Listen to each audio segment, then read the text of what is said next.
we have tracked down the distinguished alumni for this year that was presented at Westside's graduation. It goes to someone who has brought positive recognition to District 5 and their school, in this case Westside, on a local, state, or national basis, and you certainly qualify for that. Matt Thrasher from Skins Hot Dogs. Your earliest recollection of Anderson is what? Living on 1404 Triple Street. Basketball hoop on the trees in the back, and I got to shoot basketball. I had a good childhood. There are how many brothers and sisters? 2 brothers and a sister. And you are? I'm the youngest. Yep. Your involvement in sports began when? Early age, when I was like 8 years old. The recreation center was only like 4 blocks from me. Mother would let me walk to the recreation center. Being the youngest, how did you get along with your older brothers and sisters? Pretty easy, because my oldest brother was 20 years older than me. He enrolled in the Citadel the year I was born.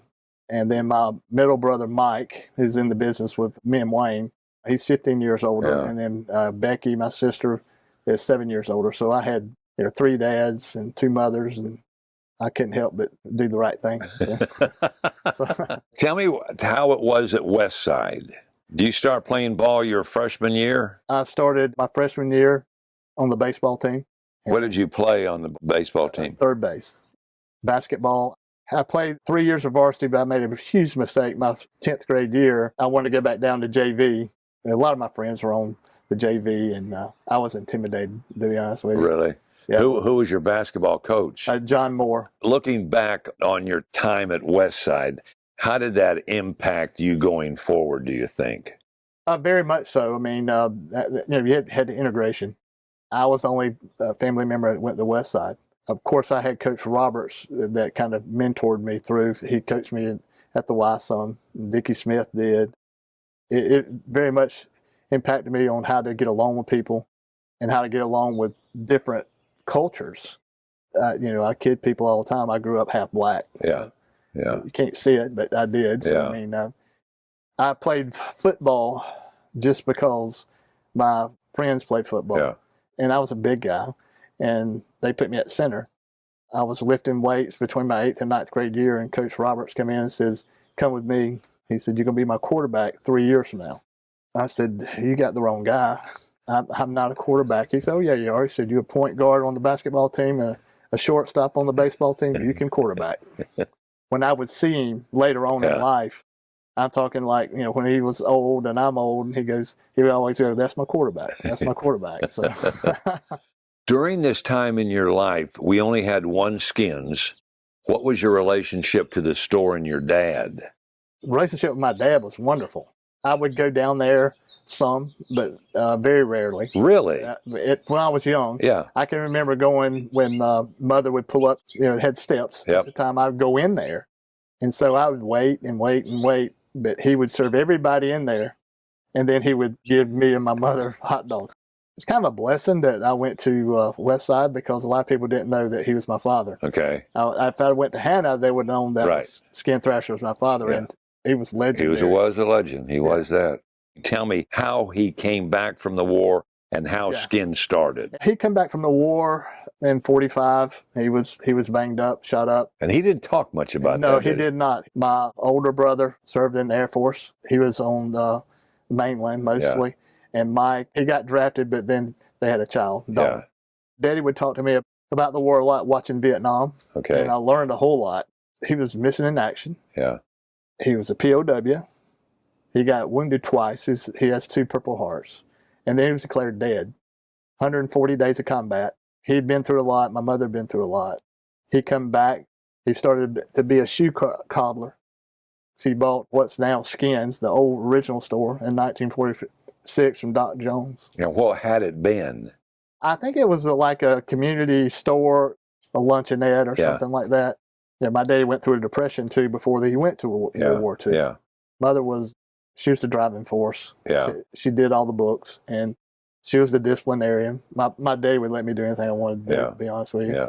He started Skins, came up with that recipe. Come up with a recipe. For the chili. Yeah, he would tinker with the recipe a lot, the way I understand it. And in the 50s and 60s, and then it blossomed.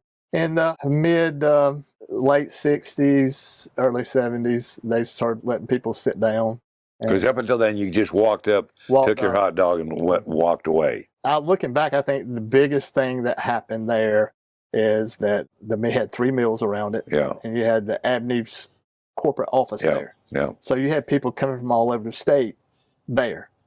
And then what he would do, he would sell hot dogs like we do now, what we call catering. We'll put 200 or 300 in a cooler and bring them to you, right? Or you come get it. That's how it got to be popular. Then it is what it is today. I mean, it's we just sell a hot dog, Paul. When you left Westside, when you graduated, what did you do then? What were your options? My option was to go to Western Carolina on a baseball scholarship. My goal was just to play ball, through high school. Then I realized I could play a little bit.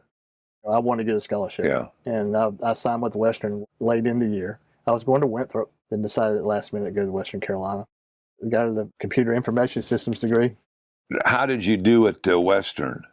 Did y'all win more than you lost? Oh, yeah. Did real well. Personally, I did real well. I started as a freshman, played every game through my senior year. I didn't finish my senior year, but that was my decision. Yeah. So I went to work for SCN. The bank. South Carolina National Bank. Mm-hmm. Bobby Blankenship got me on first job. Well, my daddy and Bobby Blankenship got me on first job. Went through like 7 interviews. Had a chance to try out for some professional teams, but at the time, that it didn't pay good or anything else. So it was, as my daddy said, it was time to go to work. Okay. And there were 200 programmers there. And back then, you had to program everything. I didn't realize it at the time, but they were getting ready to merge First National Bank and SCN. So everybody above me left. And so I ended up moving very rapidly to the top. And that merger was significant, wasn't it? It was very significant. It was the very first merger, and to my knowledge, the very first merger in the United States. So you had no game plan. Yeah. And I can remember sitting down with First Citizens at the time, my cohort that was going to buy some of the branches from us, and they had no computers at the time. Yeah, I worked a lot. I can remember showing up at 8 o'clock one morning on a Friday and leaving at 8 o'clock on Sunday night. There all weekend. All weekend. Wow. All weekend. That's the testimony to my mother and daddy. I just don't quit at things. I mean, once you get going, I just don't quit. And I learned a lot. I probably got about 5 years of experience in 2. What brought you back home to the family business? Wanting to be with family. My wife was from here, and she wanted to be with her family. So I come back. At the time, I was working for Westinghouse, Nuclear Fuel Division. I worked for a consulting firm that fed into Westinghouse. There was a shocking move. I can remember telling the controller at Westinghouse, hey, I'm going to change jobs. And at the time, computers were just getting started, basically. I told him what I was going to do, and he was shocked, totally shocked. I'm going to go home and sell hot dogs. I'm going to go home and sell hot dogs. The nuclear engineers there walked up to me, and I did not realize what he was telling me. He goes, I can make you a robot to make those hot dogs. And I should have got into that. I should have got into that a little bit, but I was ready to come home. And Daddy Skin tried to talk me out of it. Yeah. To me, it was a big change because I hadn't been back in 8 years. Yeah. It was good coming back. It was wonderful to work with Mike and Wayne and my daddy. So when it came time to expand, there were some serious conversations about, do we expand? Yes. Well, we did it for a number of reasons. The biggest one is we just couldn't handle the crowds that were at the old store. I can remember taking orders in the road, 203 Hudgens Street, and I would run the register. Mike and Wayne would be in the back. And there's no telling how many millions and millions of hot dogs that Mike and Wayne made in their lifetime. Yeah. So the first expansion was to where? The Marketplace Shopping Center, the one that burned a few years back. That did. We expanded there. And your dad is still part of all this? Somewhat. He was going down, but looking back, he was going down and we didn't realize it. We caught a lot of slack. Why are you going to open? You're going to ruin your daddy's reputation. Mm-hmm. He was right for about 3 days because we didn't do anything. Mike opened the first store. But then after that, for like 2 weeks, we sold out of bread every single day. We opened up Seneca, and there were like 10 people waiting on the first one. You were pressured to open up Seneca because of two guys that lived in Oconee County who wanted Skins hot dogs closer to where they lived. The Thrift Brothers. Thrift Brothers, yes, the Thrift Brothers. We have a very good reputation with them. We ended up renting from Mr. Gallant. Yeah. The funny thing about Mr. Gallant, he said, "Matt, I understand you have a big degree," and I said, "Yes, sir." He goes, "Well, don't let it get in your way," and he was right. He was right. I let that get in my way sometimes. Yeah. But the Thrift Brothers forgave us. Yeah. Sam would come in on Saturdays, and the place would be packed. And he would just do his hand like this, and that meant he bought everybody hot dogs. And then I will never forget where we are now. He come in and he said, "Get your brother up here and your brother-in-law." He said, "I got a place for you." I said, "Well, Mr. Thrift," and see, you don't tell Mr. Thrift no. No, you don't. And no, he you said, don't. We got up there, and I'll never forget the negotiations. And it's not like today. You got all these papers and stuff, and he rolls up and he said, "Well, I need $9 a square foot." And I said, "Well, I'm thinking we need 6. And he goes, "9, son." And I said, "Yes, sir." I said, "That's what we do." And we went with 9. One of the best decisions I made for Skins. I thought a lot of them. Real quickly, tell me the story on Skin and what you could put on a hot dog and how y'all got around putting slaw and cheese on your hot dogs. You didn't put anything on his chili. That was the rule. Nothing on his chili. We'll put ketchup on it on the back for you, but that's it. But they could put everything else on it. The hot sauce, the mustard, and everything. You could put it under the chili. Going forward, trying not to raise the price, we would start out doing things. We started out first with, I think it was the slaw. We needed another source of income. And healthcare at the time was tremendous, and it still is. We decided to do the slaw. Whose recipe was it? That was Mike's recipe. Your brother's? Yeah, it still is. Still is his recipe, and it's great slaw. I got some in the fridge right now. I mean, that's And whose cake was it? That would be Miss Rhodes, that lived down the street.